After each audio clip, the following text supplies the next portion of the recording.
as an individual, you're not going to be able to do much. Because re-establishing the Islamic State is eventually going to be a military matter. And it's a matter that is something that concerns a large part of the Ummah. So how do we go about doing this? First of all, we have to educate ourselves.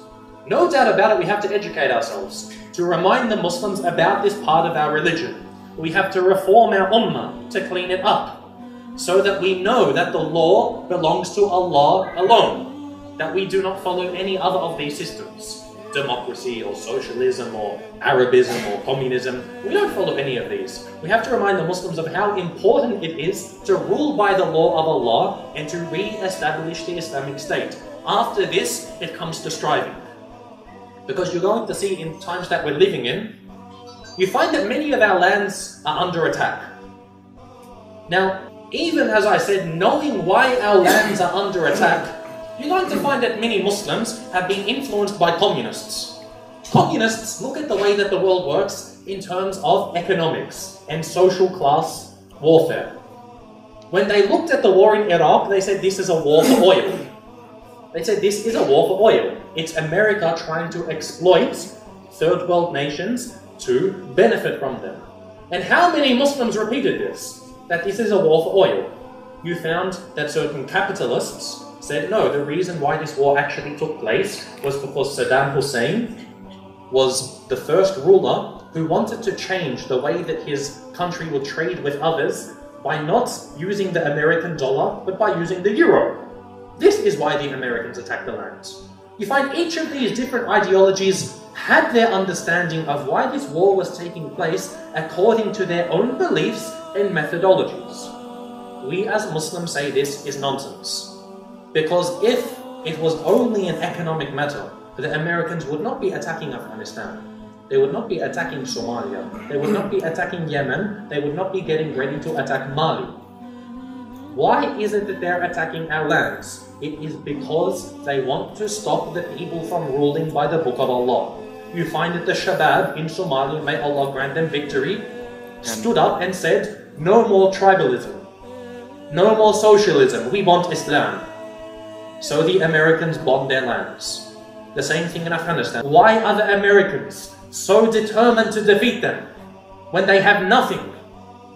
They have nothing. It is to stop them from ruling by the Book of Allah. And you find, subhanAllah, sometimes the Americans, they're honest in what they say. In the same way that Bush said that the war they're fighting is a crusade. And some said it's a slip of the tongue. No, he's honest. He said it's a crusade. This is a continuation of the crusades. That they're fighting us for religion. You find that one of the US senators recently, he said, we have to stop Afghanistan. Afghanistan is the heart of the Muslim world today. And if we do not stop them, they are going to establish the Khilafah. This is an American senator saying this. They're the ones who are passing the laws for these wars. They're the ones who know why they're fighting. He didn't say we're in Afghanistan for their money or for their oil. He said we're there to stop them in the same way they wanted to stop communism from spreading. He said we want to stop Islam from spreading. We want to stop the Khilafah from re-establishing itself in the Muslim world. This is why they fight us. This is when we have to understand this. We have to be honest. We have to be prepared. And we have to realize if they are so determined to stop us from doing this, then we have to work even harder. We have to work harder.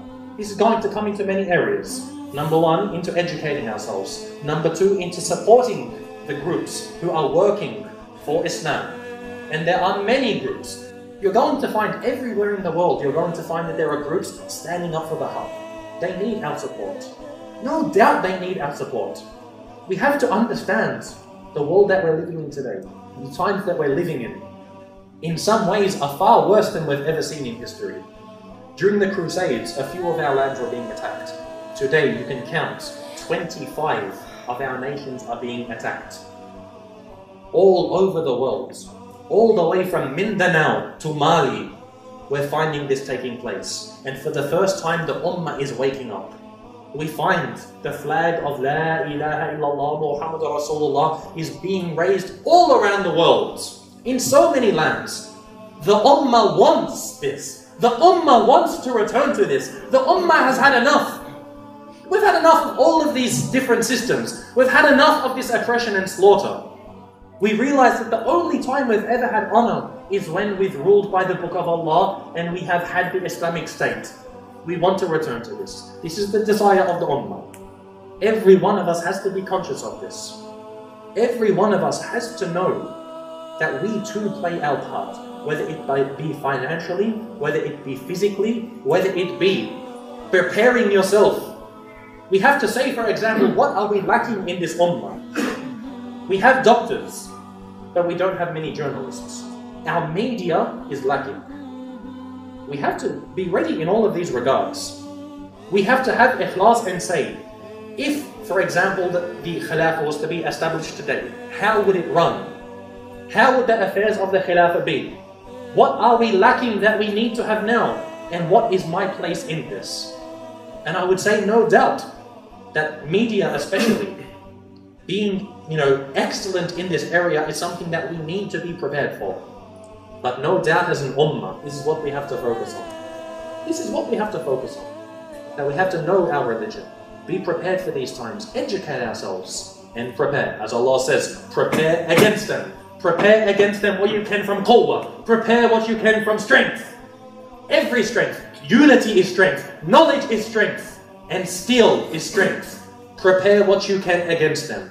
This is what we have to do as ummah. So briefly, summarizing what we can do to return to the Islamic State is to have this on our minds and our hearts. To say we have to work together. Because if every single Muslim in this ummah had this as their intention, I don't doubt for a moment that we would be more successful. We want to live in an Islamic state. We want to live in a land where we can rule by the Book of Allah. We want to live in a land where a Muslim has honor. That you're not ashamed to be a Muslim. But this isn't going to come cheap. It's not going to come easy. It's going to come with our effort and our life and our sweat and our blood. We want change in these lands. And by the help, the will and mercy of Allah subhanahu wa ta'ala, change has started. The car is moving, the wheels are turning. The ummah is rising. For this, we have to give thanks to Allah subhanahu wa ta'ala. And He reminds us in the Quran, in Surah Ali Imran, that if Allah helps you, none can overcome you. We need to remember that this has occurred due to the help, the mercy of Allah subhanahu wa ta'ala. The fear in the hearts of the people, which made them quiet in Egypt. Don't talk about Mubarak, it's a police state. Now, people came and rose up. The rulers, the dictators in the Muslim world are finished. This is clear. Because they've started to fall. And the ones which are still there are taking evasive action. The Saudi king is now throwing money at the people. Bribery. The king of Morocco said, I'm going to give up some powers. Yeah, I'm the king, I'm the guy in charge, but we can have a parliament and I will give up some of my royal powers. And Bashar al-Assad in Syria, what's his route to stay in power? I'm going to crush the people. I'm going to fight the people. All the weapons he had all these years, he never used it to defend the Muslims. He never used it to liberate Palestine. But now in Idlib, in Aleppo, in Hama, in different parts of the country, tanks, weapons, missiles, aeroplanes, trying to crush the will of our ummah in this blessed land.